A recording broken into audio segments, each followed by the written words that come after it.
Welcome to Let's Read the Books of Morrowind. The Gold Ribbon of Merit by Empyrean Brum. In that early springtime morning, pale sunlight flickered beyond the morning mist floating through the trees as Templar and Stringpool made their way to the clearing. Neither had been back in High Rock, let alone in their favourite woods, for 4 years. The trees had changed little, even if they had. Stringpool had a handsome blonde moustache now, stiffened and spiked with wax, and Templar seemed to be a completely alien creature to the young lad who searched for adventure in the ancient grove. He was much quieter, as if scarred within as well as without. They each carried their bows and quivers with extra care as they manoeuvred their way through the clusters of vine and branch.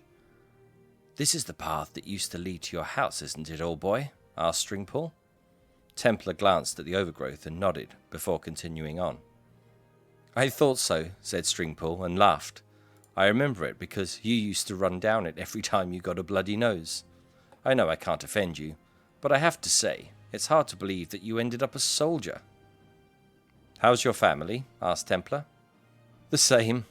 A bit more pompous, if that's possible. It's obvious they wish I'd come back from the academy, but there's nothing much for me here. At least not until I collect my inheritance. Did you see I got a gold ribbon of merit in archery?" "How could I miss it?" said Templar. "Oh yes, I nearly forgot that the family's put it in the Great Hall, very ostentatiously. I suppose you can actually see it through the picture window. Silly, but I hope the peasants are impressed."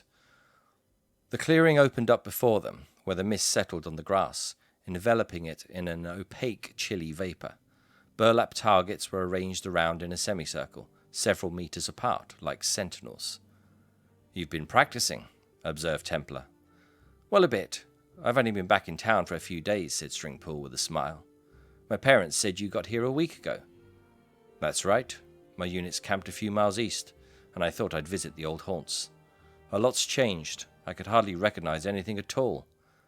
Templar looked down at the valley below, to the vast empty tilled ground stretching out for miles around.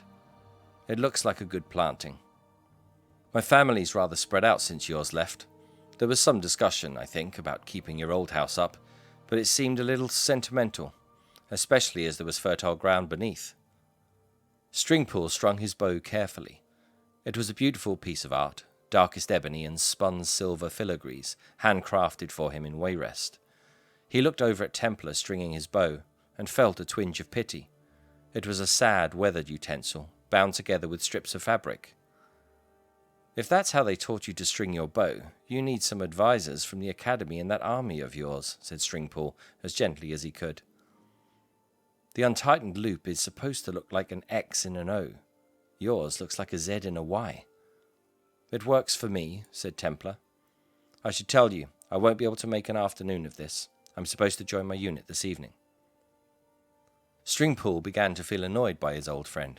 If he was angry about his family losing their land, why couldn't he just say it? Why did he come back to the valley at all? He watched Templar knock his first arrow, taking aim at a target, and coughed. "I'm sorry, but I can't in good faith send you back to the army without a little new wisdom. There are 3 types of draw. 3 fingers, thumb and index. Thumb and 2 fingers. Then there's the thumb draw, which I like, but you see..." Stringpool showed Templar the small leather loop fastened on the cord of his bow. "You need to have one of these thingies or you'll tear your thumb right off." "I think I like my stupid method best." "Don't be pig-headed, Templar. They didn't give me the gold ribbon of merit for nothing. I had demonstrated shooting from under a shield, standing, sitting, squatting, kneeling, and sitting on horseback.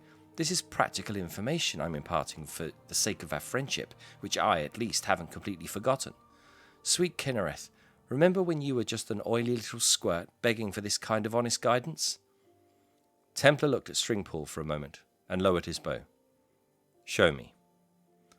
Stringpool relaxed, shook away the tensions that had been building. He did his exercise, drawing the bow back to his eyebrow, his moustache, his chest, his earlobe. "There are 3 ways of shooting.